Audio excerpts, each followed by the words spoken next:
Well, something happened to the last video that I don't think was ever going to happen to any one of my videos. Yes!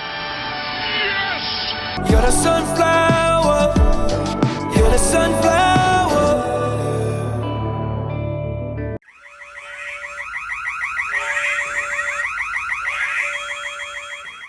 What's up, bitches? Welcome back to the channel. I'm IV, this is IV Reviews, and today we're going to be talking about the latest entry into the Quiet Place franchise, Quiet Place Day 1. But before we get into that, I want to thank a very special viewer who commented something on my last video.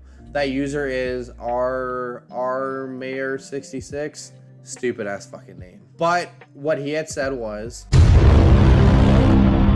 and you know what, Mr. Stupid ass fucking name? I decided I'm going to dedicate this video to you, sir. Thank you for the comment. You have officially given me the motivation I need to continue on with these stupid ass reviews. So with that out of the way, and without further ado, let's just jump into this damn review. Typically, I would put out a preview video explaining what my hopes and expectations are for this movie. But I'm sure, as a lot of other people are, I didn't know there was going to be a third film of this franchise coming out. As well as I also think I'm in the majority of people asking the basic question, why did we need a third movie? Why?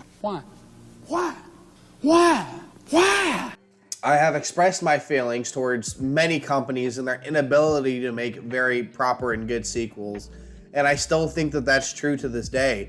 I mean, take for example movies like Cloverfield Paradox, American Psycho 2, Jeepers Creepers 4, Jeepers Creepers 4. Jeepers Creepers 4. You know, I think it's very obvious I fucking hate that movie. If you guys would like to know why, watch the video up in the corner. I understand why they decided to make this movie. I mean, for example, the first Quiet Place was a cult classic, as it gave us a new and refreshing idea to a horror genre that has been truly lackluster and oversaturated in the past couple of years. I mean, I remember being in the theaters and hearing how quiet it was in there. I mean, you can almost hear a pen drop, because everyone felt like the moment you make a noise, the character's gonna die. It was just the way the movie was able to encapsulate your emotions and feelings was just perfect. But then the second movie came out, and it seems like they went away from quiet horror to a stupid action-packed movie, pretty much. Gone was the quiet and almost silent movie. Now is the badass Emily Blunt and more noise than in a stupid James Cameron fucking movie. So after that critique, I could see why they would want to go back, in a sense, to their roots.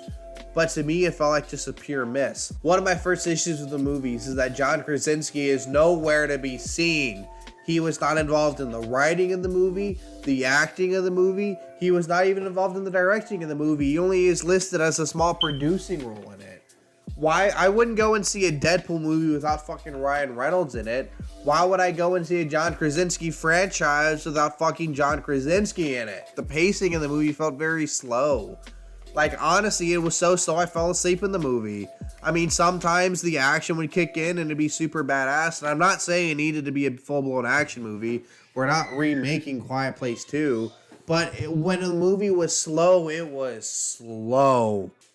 Some of the movie plot points did not make any fucking sense to me. Like, one of the plot points that the US government had to blow up the bridge to, I'm assuming, keep the aliens within the city. But, hello, you explained in the beginning of this movie, when the asteroids that cure the aliens came down to the planet, they did not just centralize landing in New York City. They landed everywhere. So what'd be the point of blowing up the fucking bridge when on the other side of the bridge, like in Jersey, there were fucking aliens there? What?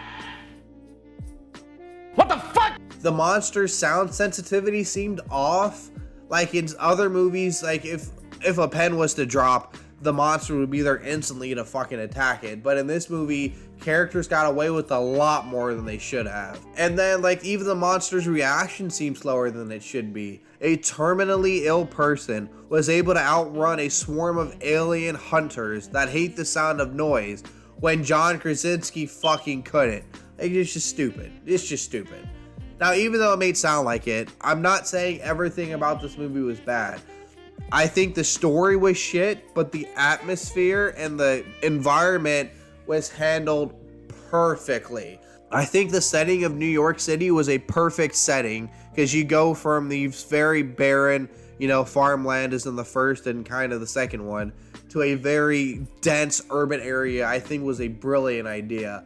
And then just the sound quality, having the movie start off with the bustling and busy New York City, to having that same city, but now it's completely barren and isolated and quiet as hell. It was coming from a guy who loves New York City, just having it feel like it's empty and purely quiet was surreal for me. And the acting was fantastic. I mean, I think the actors did a good job. I think that they even did a better job than John Krasinski would have. But I still think the movie would have been better with John Krasinski in it. Even in a small role, like even as a guest role. I also loved on how gory the fucking movie was. I mean, for a PG-13 movie, goddamn was it gory. So to answer the question that I do at the end of the reviews, should you go and see the movie? And just like in my last video, I would probably argue no. This is more of a movie that I would have rather waited to watch in my living room with the lights off at night on a streaming service. To me, it just didn't feel like a movie that is worth watching in theaters. Was it a good movie? Yes. Were there some jump scares that honestly got me? Yes. Did it feel the same sense of uneasiness as I did as the first one? No. Was I happy it went back to silent horror unlike the second movie? Yes. But again, it was a film that I don't think needed to be done.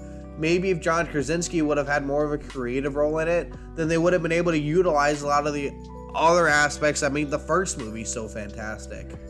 So, if you guys like this content, please like, share, and subscribe. Seeing my last video get up to 2,000 views was surreal.